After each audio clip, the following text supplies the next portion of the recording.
Hey guys, so this is an updated version of my Bobbypills video. I had all the shows I didn't mention before, including some that weren't even out at the time, so definitely don't skip this one. Also, if you want to see the uncensored version, it'll be up on my Patreon. Some of you nerds have been getting a free ride for way too long. Anyway, enjoy the video. Peepoodo, it's Dr. Pussycat. It's normal and healthy to masturbate, but if it turns into an addiction, it can totally destroy your social life. And plus, it's totally unrealistic to experience sexual desire for a cartoon character. Good grief.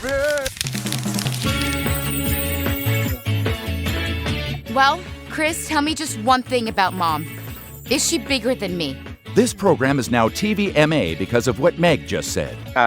Adult animation. What a mixed bag. But let me tell you what kind of mixed bag. We've seen everything from mega hits that have eventually reached unkillable god status, to shows that look like they were made in a week. While a lot of adult animation is the same boring recycled art styles and plots, when artists are free to make something they actually care about, we get some really cool stuff that proves that animation isn't just for kids. But some studios don't just make adult animation, they focus on it, and it's one of those that I want to talk about today. Bobbypills is the only studio in all of Europe that specializes purely on adult animation, and they have made some out there stuff. Have you ever seen a pink-haired cat lady and wondered, what's this from? And why do I feel like this? Chances are, you've seen Bobbypills. Well, their shows are... Oh, sweet Jesus, did it fucking Christ! A lot. Like, it's gonna be a struggle to upload this one. For God's sake, censor it! Censor it! I think they have such a unique charm that it's worth trying to convince you guys to give them a shot. That is, unless you're too afraid. Cowards! For the rest of you, open up, cause it's time to take your medicine. And I didn't mean your mouth. I'm your host, in 51st Shade of Grey, D'Angelo Edwards. And today, I'm taking my hat off to Bobbypills.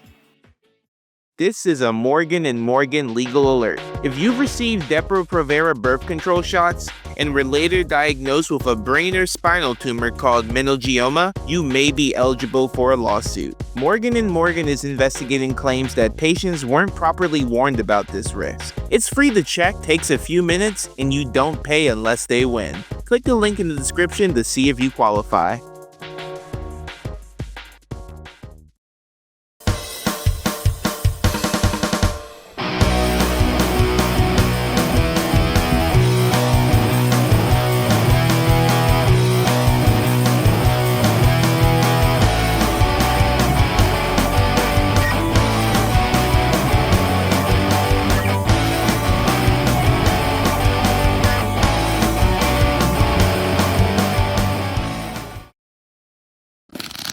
So, how's this supposed to... how do... Don't talk. Let me handle it. Oh, refreshing.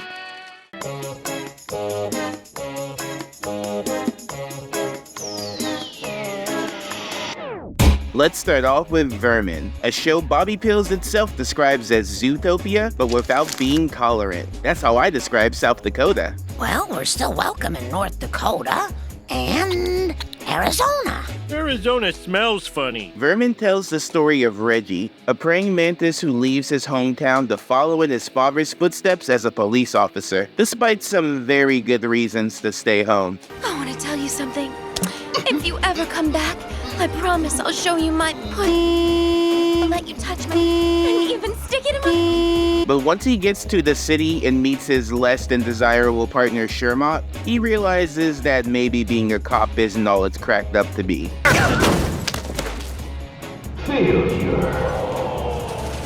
When I first started watching, I thought I had this show figured out. Young rookie cop shows old grizzled cop how to fight for justice again. You know, that classic story. But this isn't a show about him making her better. It's a show about her making him worse. Enjoy sleeping in.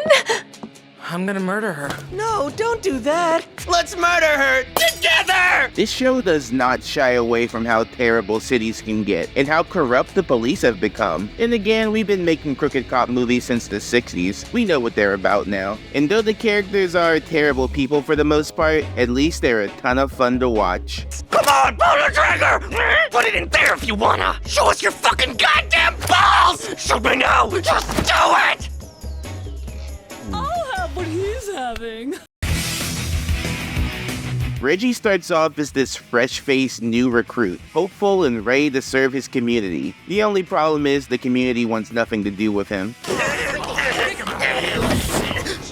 I'll show you what love is! Stop the train! As soon as he gets there, his bags are stolen, and he's arrested by Sherlock after hitting him with her car. Not the best first impression. If we survive, I want you to know it's been the most exciting day of my entire life! Shut up! While you can tell that he's trying to do the right thing, it's obvious he's in over his head here. As the show goes on, he goes from honest and upstanding to almost as bad as his partner. It's kind of nice in a self-destructive kind of way. Speaking of, Sherlock is your classic corrupt cop. She gets drunk at work, does business with drug bosses, and more often than not, her pooping doesn't involve the toilet. I didn't really know what to expect from her. She was hilarious, sure, but I thought we would dig more into her past and how she got here. We see pretty early on that she has some trauma after seeing her best friend get killed, but it doesn't feel like that's what causes her to go off the deep edge. Kinda feels more like you gave her an excuse to be a horrible person.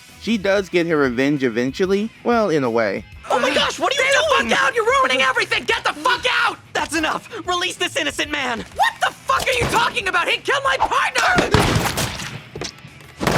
But nothing really changes about her. She's still the same foul-mouthed fly we all know and love. The two of them make a great team though. Oh, not in terms of police work, they are terrible. But from a comedy standpoint, it's great. They both take things way too far, but in opposite directions. Reggie is always trying to fix stuff and ends up overcorrecting, and Sherlock is ready to kill anyone who looks at her funny. And they get into some crazy situations together. They infiltrate a drug cartel. Reggie shares a very sensual moment with Spider-Man for some reason, and I can't even show you what happens in episode 5. Okay, maybe just a little. Help!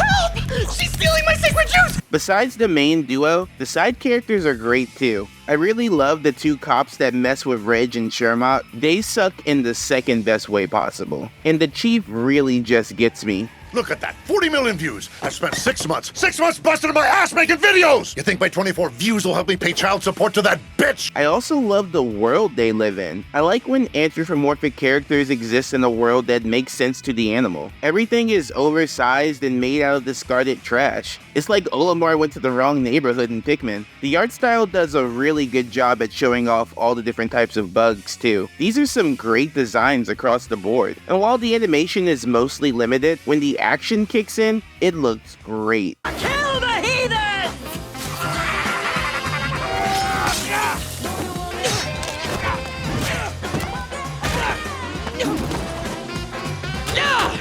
I will say that if you're not the biggest fan of gross out stuff or raunchy stuff, this probably won't be your cup of tea. But you could say that for literally every show I'm talking about today. So if you want to bail now, I won't blame you. I really thought this was just gonna be your standard tale of two cops bringing back some decency to the force. But if anything, they destroy any lingering hope we had in the Boys in Blue. And that's kind of refreshing in the world we live in. Like, these are not good cops at all. With big laughs, big action, and big other stuff, Vermin was a blast to watch, and I really hope they make more. There was a page on their website teasing seasons 2 and 3, but as far as I can tell, it's been removed, so that might be a no-go. But I hope we get some more, because this show is nuts and I need it. There's a thin blue line between comedy and commentary, and this show walks it in style.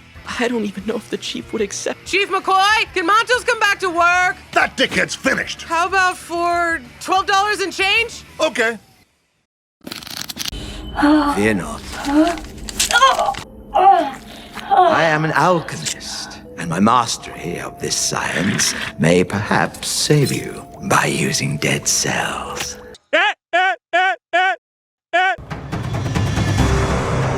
Indie roguelikes are both one of my favorite genres and my eternal prison. Sure, it's just the same thing over and over again, but hey, so is the desperate struggle of everyday life. At least when I die in these, I get a stat boost.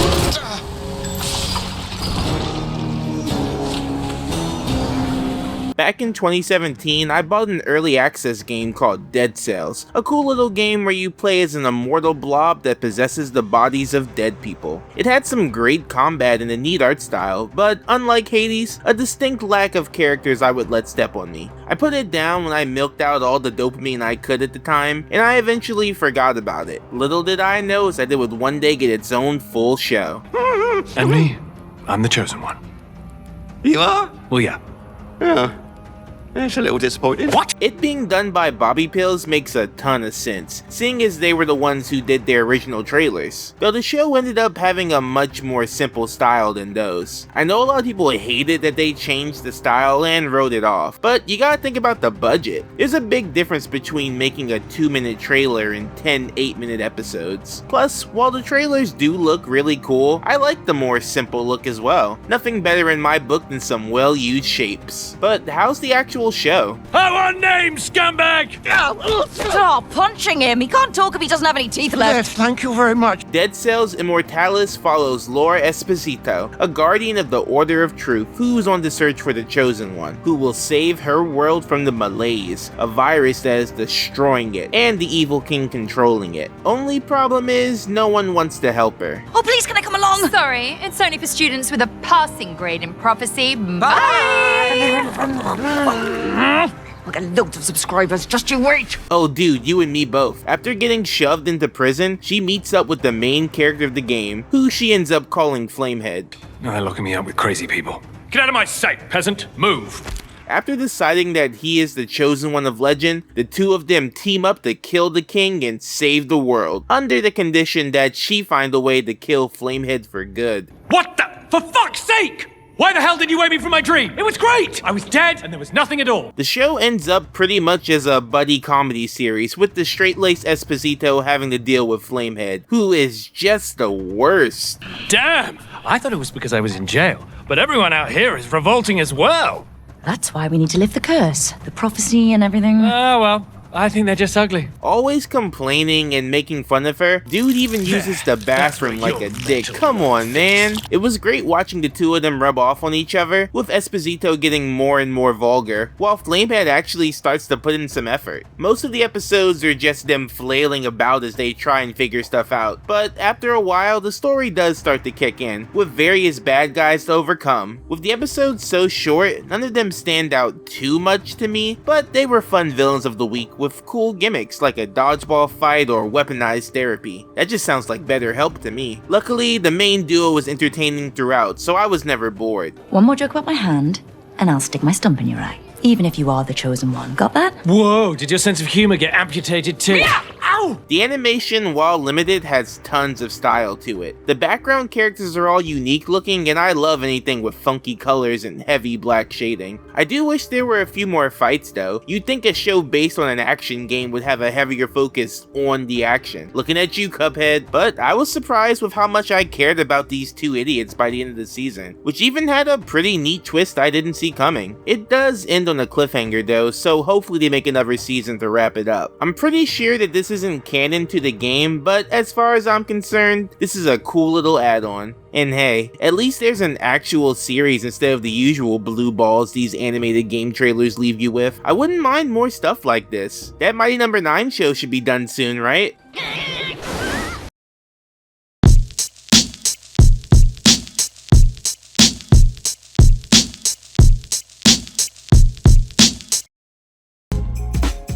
Hey guys. Oh, that was not on purpose. If you weren't aware already, get out from under that rock because Toonerific Tariq's Kickstarter for his pilot, Hey, has launched. Hey is a show about black love, down-to-earth characters, and appreciation for all things sitcom. I've watched Tariq work on this thing for the better half of a decade. Heck, I even helped out on it, and it is nothing short of spectacular. I've seen the rough cut, and you guys aren't even ready. The Kickstarter will help bring this project fully to life, and trust me, we need it in this world. If we hit a couple of stretch goals, Tariq might even make a worse version of my static video. And I know you guys have been begging for that. But seriously, this is a fantastic project, full of charm and polish, made by one of my closest friends. So it would mean the world to me if you donated to it. Check it out in the link below.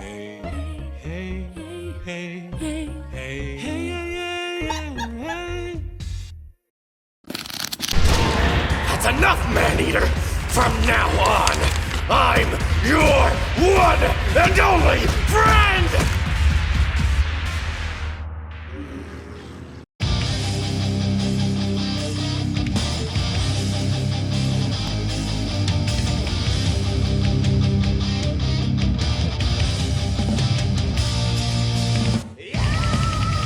Now that we've gotten past the relatively tame start of Vermin, let's try and push YouTube's guidelines a bit further. Crisis Jung tells the story of a pent-up man who just wants a release.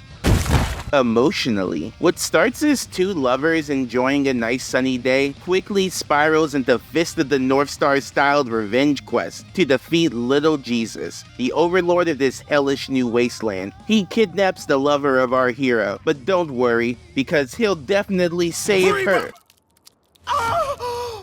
Where'd it tick? That means I'm single again! Oh, behave! Now the broken-hearted hero seeks the body of his dead soulmate, and he'll do anything to reclaim it, even if he has to kill everyone in his way. I'm not gonna pretend I completely understand this show, and to be honest, I have a sneaking suspicion that not all of it is supposed to be taken seriously.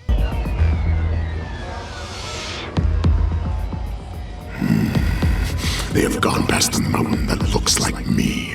The main character is named Jung, and after being defeated by Little Jesus, he trains in the art of very, very hard punching, and he's gonna need it to survive in this place. All the water is gone, men and women are forced into slavery as concubines, and when people give in to their desires, they become chainsaw-dick psychopaths. That's why I couldn't live here. I see one trailer for the rookie and I'm done. While the non-stop action and the shonen overtones are super entertaining to watch, a big part of the show is actually the psychological aspect. One of the show's directors, Jeremy Hero, has put a lot of his own therapy into the show. He wasn't always the best with women, and as a kid, he used to get in trouble with his dad for drawing porn. Joke's on you, Dad. Now this is his job. But he put a lot of his therapy into the show, so all of the main bosses that Jung ends up going against are aspects of himself that he must improve. It's actually a really good depiction of how art, along with the right support, can help you out a ton. But at the same time, it's never quite that deep. Little man, you and I will need maturity. I've got what you need, sissies. Like I said, this whole thing is a big Fist of the North Star parody, so violence is definitely going to occur, and it's not always going to be justified. The fights are really fun though, with some great animation. Definitely limited, but with this being an anime parody, the animation reuse just kind of adds to it. And they add new transformations and attacks to keep it fresh, which Jung usually learns after being smacked into a giant stone hand that erupts from the ground and gives him therapy. What the fuck? Like I said, I don't completely understand this show, but it's still pretty enjoyable. Most of the characters are pretty one note, but they play their role well and keep Jung in check, and it can be really funny at times. And it was written a long, long time ago that one day you would come to me and that you would ask me where to find the headless corpse of the woman you love, and that I wouldn't answer you. It is a lot to take in though, and there are parts that will definitely scare off the pussy. More squeamish types. If you want something a bit more reserved, then maybe Last Man will be more your speed. Jeremy also worked on that, and him and all the other animators did some great work on it. There's also Mars Express that was directed by the writer of Crisis Jung, and that looks really cool too. All in all, Crisis Jung is a big, stupid ball of self-reflection with an ending that needs to be seen to be believed. And trust me, I will never forget what I watched, whether I like it or not. And I do. I call upon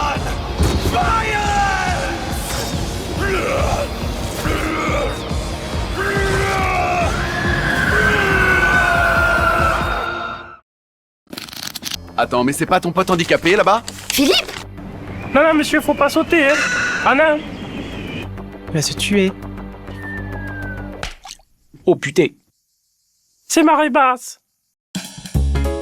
Be careful who you call ugly in high school because they might get worse. Mr. Flaps is a short-form rom-com series about a guy falling in love with the cute hairdresser next door. There's only one problem. He's unemployed and has never had a relationship before. Oh yeah, and he's got a butt for a face. Not gonna lie, I don't really have much to say about this one. It's mostly just slice-of-life shenanigans about Philippe, or Mr. Flaps as he's known around town, doing various things to impress Anais, the girl of his dreams.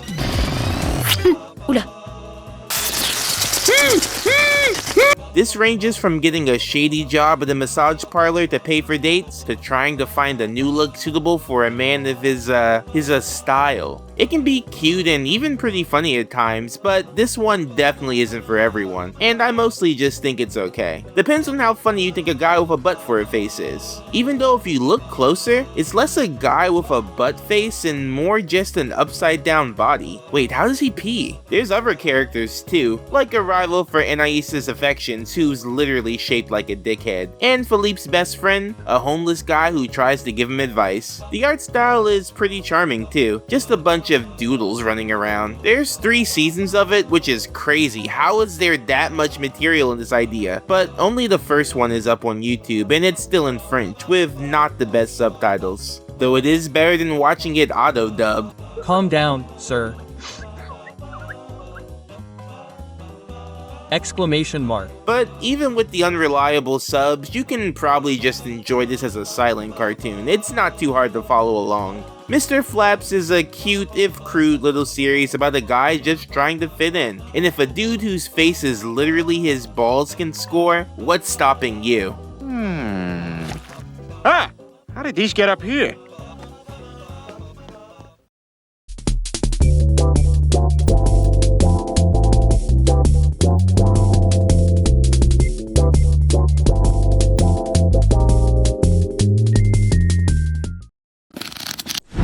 What do we have here? It's white hair.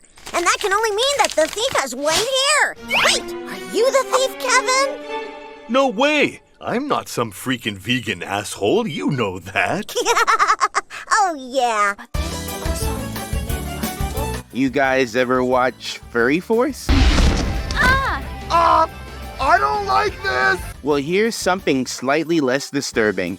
I can still feel everything! Slightly. Okay, we are at the big one, and the one that is most likely going to make uploading this suck. Peepoodo is what Bobbypills is mostly known for. I still remember back when I discovered it. It was so shocking and out there, but I couldn't look away. It follows the main character Peepoodo, as he lives his life in the magical forest with his friends Tuffalo and Kevin. The short, usually no more than 5-minute long episodes show the gang getting into various problems, usually of a sexual nature, before getting set straight by Dr. Pussycat, the doctor and mentor of the whole forest. Dr. Pussycat! Do you have the answer? I would say that Mr. Bunny has been taking vegetables that have pretty much the same shape as big hard dicks and used them to anally stimulate his prostate. Oh! She's also a big reason the show is so popular. I see more merchant art of her than Peepoodo. And yeah, I'm just gonna go ahead and move this over here. Actually, get Endive off there. You guys are just cowards. You niggas can't pick your damn 120-pound girlfriend up, nigga. I'm picking up the 300-pound bitches at the Jamaican dance hall, nigga.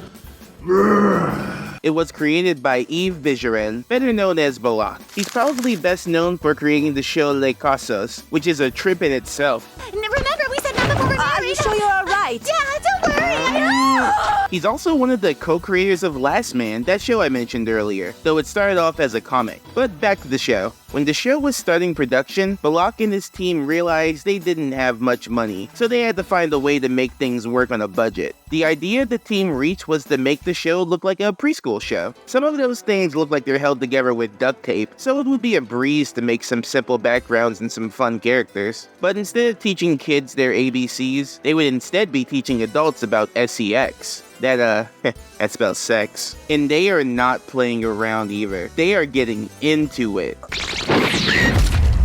Everything from how to prevent STDs to the dangers of falling for your waifu too hard. Wow, I just love making you happy, Butter-Chan. No way, Peepoodo! Don't tell me you've turned into one of those fucking otaku no-lifes! They actually go pretty in-depth with the info here too. Like, I didn't know grapefruit juice stopped Viagra from working. How many marriages were ruined because some dude just wanted a fresca? That's cause nothing tastes like fresca! I won't lie though, some of the visuals are...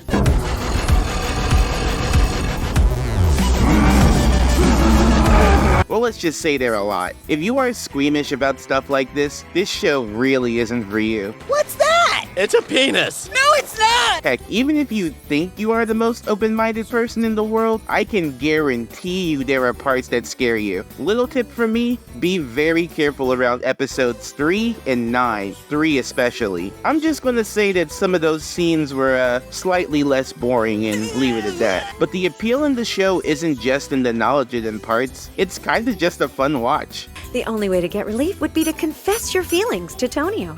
Confess my feelings? Yes, that's right. Now give me your insurance card. Staring at the ceiling, so alone in my bed, wishing you are here so you can understand. The characters are all really stupid, but in a charming way. Peepoodo is just this little ball of innocence who just happens to participate in the occasional orgy. Cuffalo is my favorite though, just this alpha male that struts around the forest like he owns the place. But most of the time, he's the one getting in the most trouble, either because of his sexist ways or his habit of putting pine cones up his wang. Hey, who's that lady? I haven't seen her around here before. I don't know, but she makes me want to write poems to her. Oh yeah, with your dick! The most surprising character, though, is Kevin, who starts as the smarter one of Peepadoo's friends, though still dumb and goofy in their own way. Go on, Magic Tree. Let me feel all that magic in your throat. As the show goes on, in a surprisingly tender moment, Kevin receives counseling from Dr. Pussycat and actually ends up transitioning, being called Evelyn for the rest of the show. And it's nice seeing how quick everyone is to accept her. Even Cuffalo acts cool about it, and he's like openly a bigot. Oh, wow! It's a postcard from Strobel, my foreign pen pal. I don't like any foreigners. Hey, come on, Tuffalo. It's not cool to be racist. It's moments like this that show that Peepoodo really is something special, even though it won't be for everyone. I think the problem I have with most gross out and sexual jokes in a lot of modern adult cartoons is that oftentimes it just feels so joyless. Sometimes it plays so grounded that there's no room for it to be funny, just off-putting. But with Peepoodo, I know they were laughing their heads off drawing it, and pushing every joke as far as they could. It's more Newground schlock than corporate slop, and everyone on the team works super hard on it. The style is once again limited animation, and in the first few episodes, everything is pretty standard. If it wasn't for the fact that everyone is just hanging dong, you would think this is any other preschool show. And this was by design. Again, they picked this style because they knew it would be easy to animate, but as time went on and they started getting bored with what they were creating, they really started to push the style.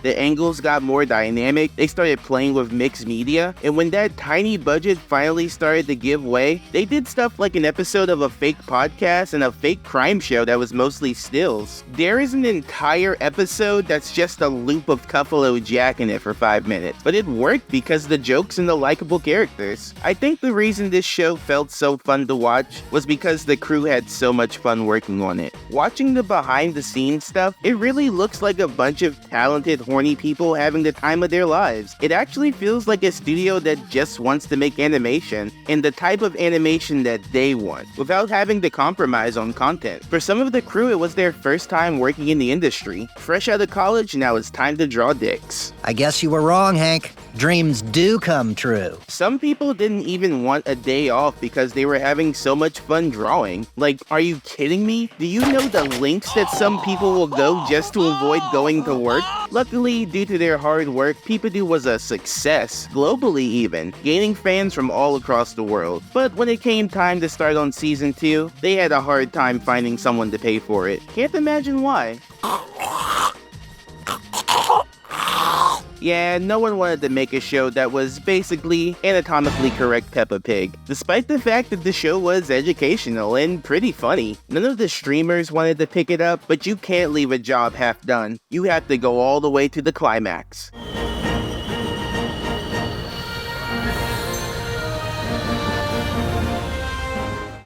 Yep, they took the series to Kickstarter, and not only did they hit their goal, they made enough to make 2 extra episodes. And I'm super glad they did, because the second season of Peepoodo blows the first out of the water. The animation is better, we get to travel through space getting into hijinks with high kinks, and the story goes places. It's such a good show, and with the episodes being so short, you can knock the whole thing out in a little over an hour. Not that it's about how fast you finish, mind you. My wiener is pocket-sized, but it's perfect in my eyes. I don't care what people say. I can still jerk off every day. The first season was translated into English, and it's a pretty decent dub, but the second season is still in French with subtitles. You can watch all of it online officially for free, so if all this didn't terrify you, give it a watch. And if any of it turned you on, then this show will help explain that too.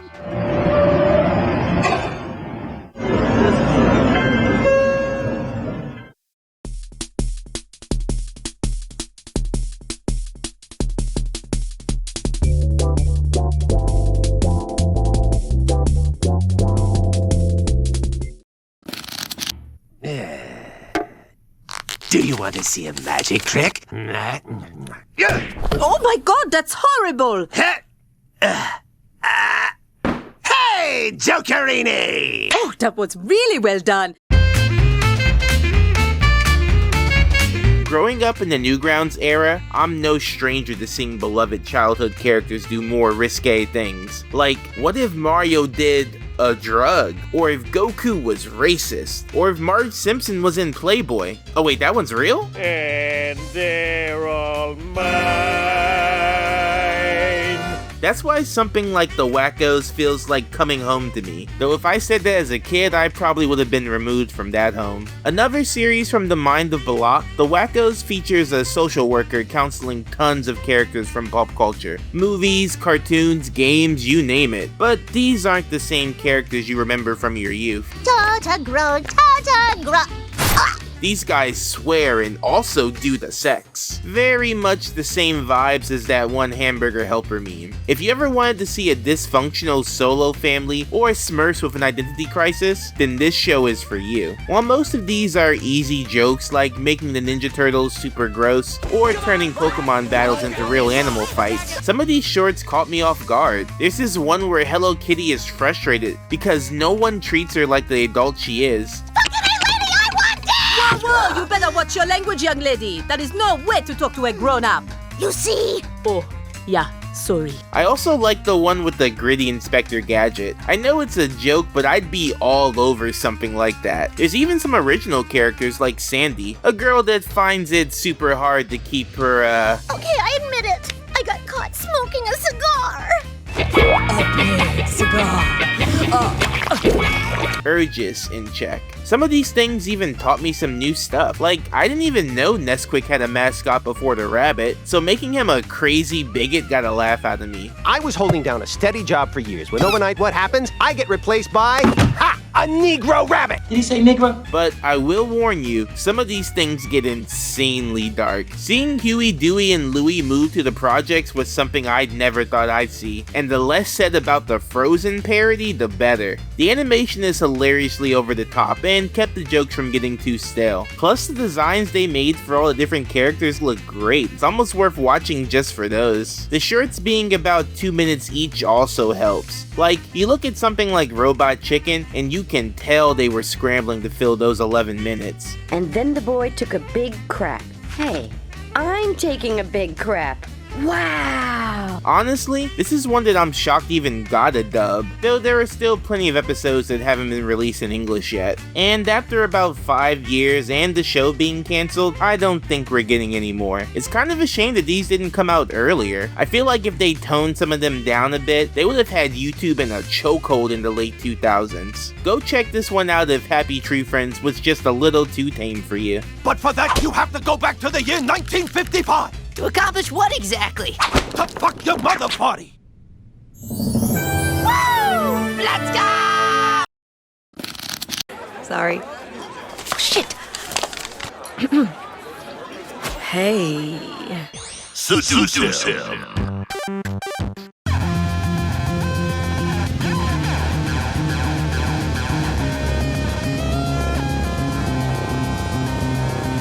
Alright, now we're finally at the most recent and my favorite of Bobbypills projects, Captain Laserhawk, a Blood Dragon remix. A combo production by Bobbypills, Ubisoft, and the Bootleg Universe. If that last one doesn't sound familiar, they're a studio founded by Adi Shankar. Adi and his studio went on to make some pretty cool stuff like Dread and the Guardians of Justice, which I haven't seen yet, but I've heard good things. He even show-ran Castlevania, my second favorite of the Powerhouse cartoons. But enough about him, let's get back to the show. Captain Laserhawk follows Dolph Laserhawk, an ex-soldier turned fugitive, as he tries to escape from Eden, an all-controlling tech corporation that has absorbed all of America and once employed him. Whoa, unchecked power and wealth leading to a full-blown dystopia? The world of animation never fails to make such out-there concepts. He's joined by Alex Taylor, his partner in crime and in life, and together they hatch a plan to steal a cartridge capable of making all their dreams come true. Sadly, at the last minute, Alex decides to pull the Ethernet cable on their relationship and betrays Dolph to continue his fight against Eden. Now recaptured, Dolph and a ragtag group of criminals have bombs planted in their heads, and are now under the control of Warden Sarah, in direct opposition to Alex. What are they, some kind of manslaughter mob? What are they, some kind of kamikaze crew? What are they, some kind of homicide homies? What, we some kind of Suicide Squad? I mean, I guess that works too. The first thing that popped out to me about this show was its video game connections. Especially nowadays, there are plenty of video game adaptations out there, but most of those shows are usually based on singular game franchises. You know, your Marios, your Sonics. But this is the first time I've ever seen a show just based on the whole company, and I was so excited to see my favorite characters, like Alex from The Crew, or Pagan Min from Far Cry 4? Ooh. Oh look, there's Rayman! Hi Rayman! Who the fuck is this? We can talk later. Yeah, I'm not like a super big Ubisoft guy. I grew up with Rayman and like Assassin's Creed 2, but that's about it. But the references I do get are appreciated. Like, I love that Jade and Paige from Beyond Good and Evil are here. I haven't played much of it, but I enjoyed what I did and I always liked how it looked, so it's really cool having them on the team. I also love seeing the mutated rabbits run amok. Ever since Rayman Origins and those Mario RPGs, it feels like a lot of people have softened up on them and hardened up in other places. The whole vibe of the show is taken from Far Cry 3 Blood Dragon, with its 80s vibe. Lots of neon and lots of violence. They don't make them like that anymore, because that game came out in 2013. Never played it, but it looks cool. Kinda reminds me of Kung Fury. But it's not just video games, they even got wrestlers to join in on the fun. Big names too, like Kenny Omega and the American Nightmare himself, Cody Rhodes. I love wrestling, so seeing them here was really cool, even if it only amounted to a little more than a cameo.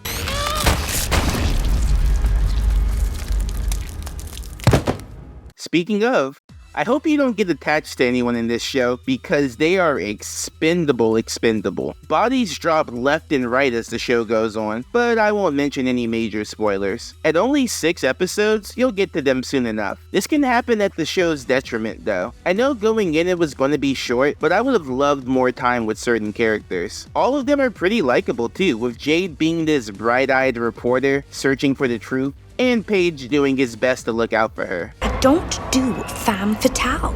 I mean, I can pull off a lot of things, but femme fatale, fuck no. Something I don't like, though, is that they do try and shoehorn the possibility of a relationship between her and Paige, and it's gross. It's just kinda gross. Especially with the familial way they're portrayed in the game. Part of me does think that they realize that, though, with how Jade immediately shuts him down. Oh, no, oh, no. I mean, you're my uncle. Not really my uncle, but still, I mean, you, shit. Okay, let's get on with the mission. They do a great job with Laserhawk, too. For most of the show, he's just this stoic, no-nonsense character that is purely focused on getting revenge against Alex. But there are small flashes of the person he is deep down. In the first episode, you can clearly see he has a playful side and adrenaline junkie side. He's not just a heartless soldier, which is why Eden couldn't control him. And as the show goes on, we do get to see him get a bit of that humanity back. His relationship with Alex is really interesting too. While we can see that he was completely smitten with Alex, you immediately start seeing red flags. The age difference, the way he uses Dolph's affection as leverage, and how quickly he discards him. It's all just so icky. They actually ended up releasing a prequel comic about the start of their relationship, and if it didn't read as grooming before, then this book will shed a whole new light on their relationship. But even if Alex was no good for Laserhawk, it's really cool that we have a gay main character like this. Laserhawk is just your classic action hero, but he just happens to like dudes. Score 1 for progress. My favorite character, though, along with most people's, is Frog, the amphibian assassin. Throughout the whole show, he is the heart of it all. He's super funny, and even if he's in this situation by force, you can tell he's making the best of it. And he wants his new teammates to find whatever happiness they can in this moment. They even got Balak to voice him. This dude is a talent. I find it really interesting that they made the assassin character like this. Besides Laserhawk, he's the only one of them that is used to killing, but his code helped him keep his humanity. Frogmanity? Whatever, he's a great guy and I love him.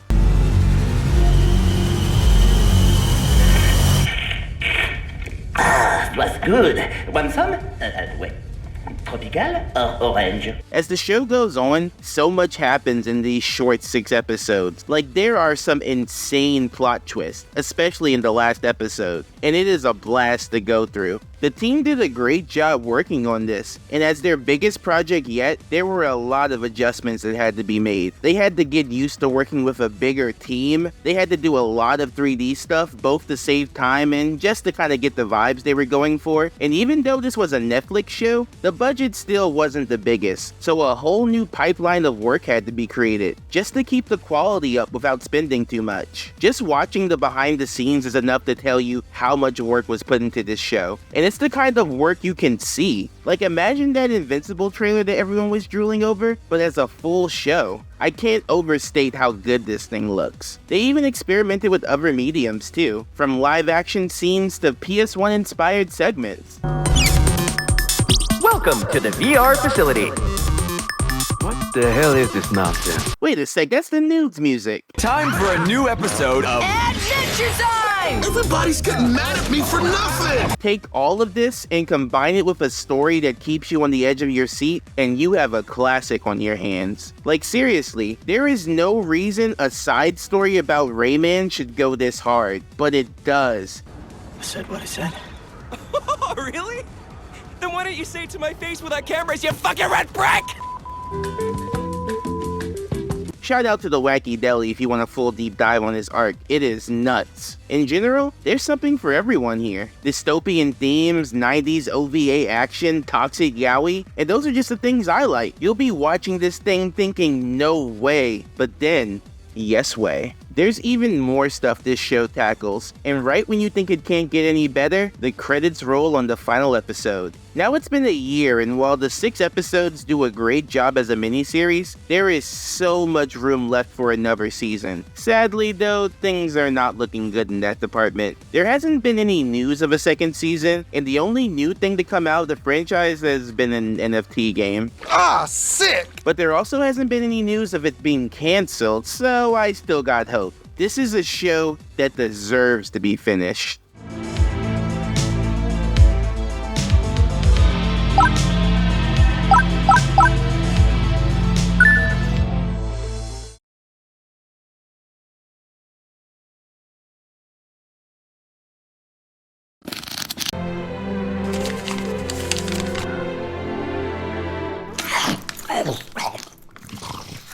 Oh boy. Oh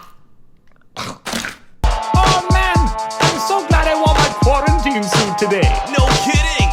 Hey, somebody take a look at that freakazoid over there. He's really disgusting.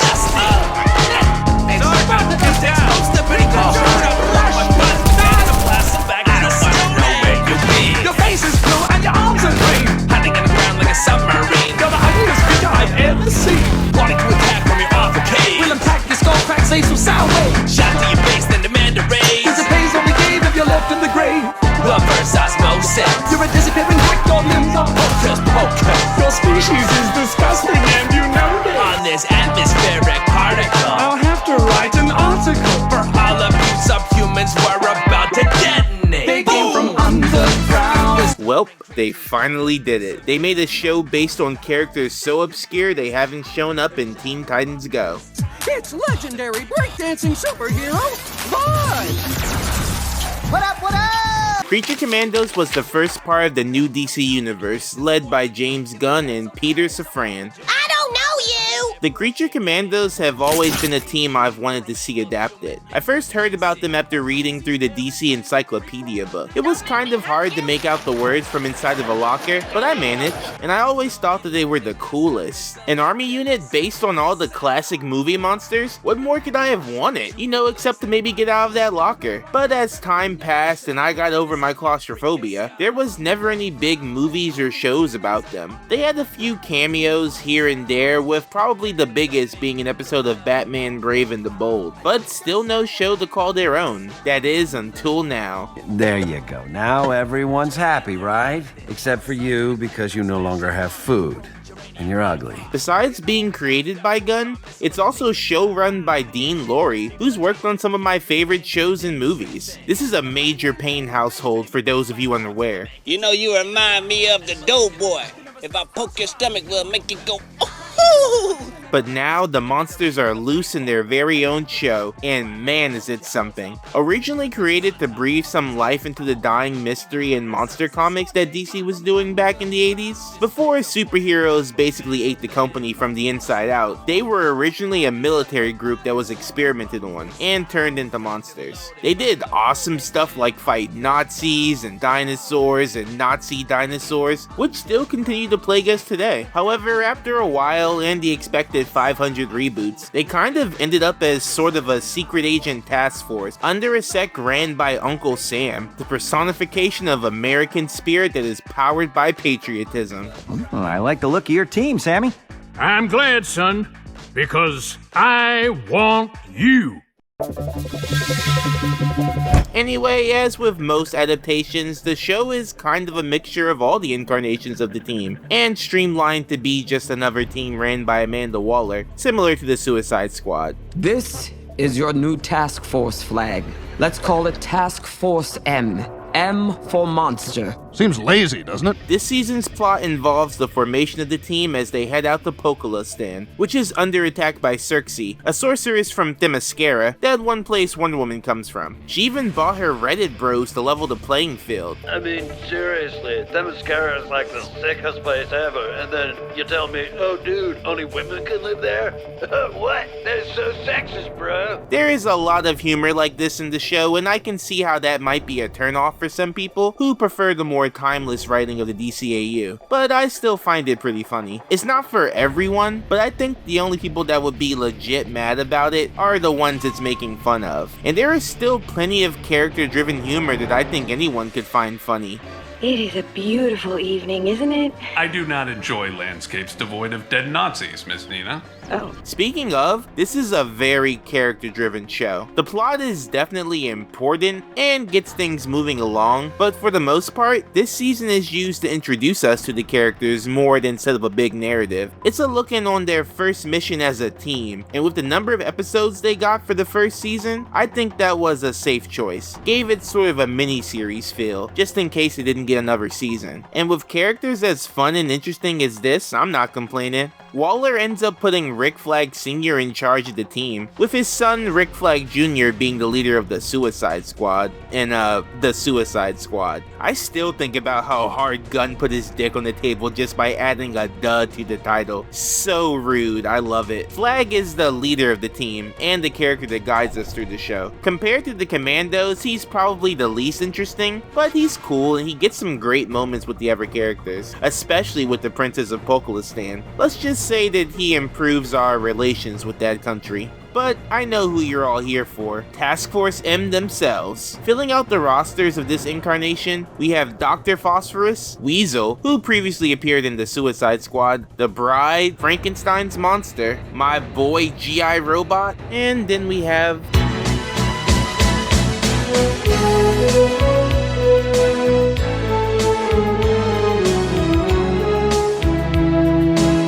I never wanted anyone like this. I like Nina a normal amount. Crazy for you.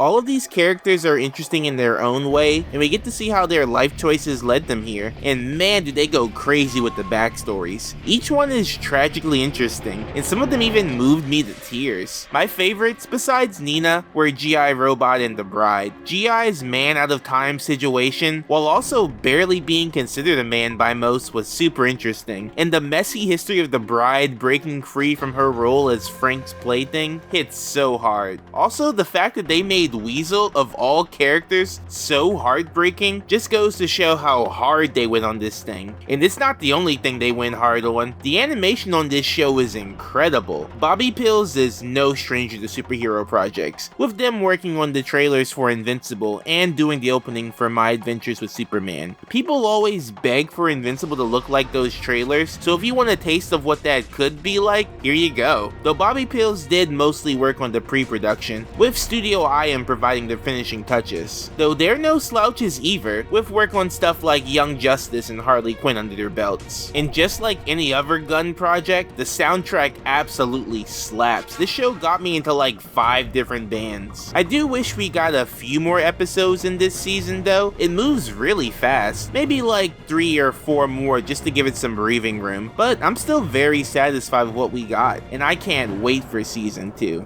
G.I. Robot has been waiting for a friend to kill Nazis with for 74 years, 23 days, and 52 minutes. Creature Commandos was a strong start to the new DC universe, and right now they're 3 for 3, so here's hoping the gun doesn't miss.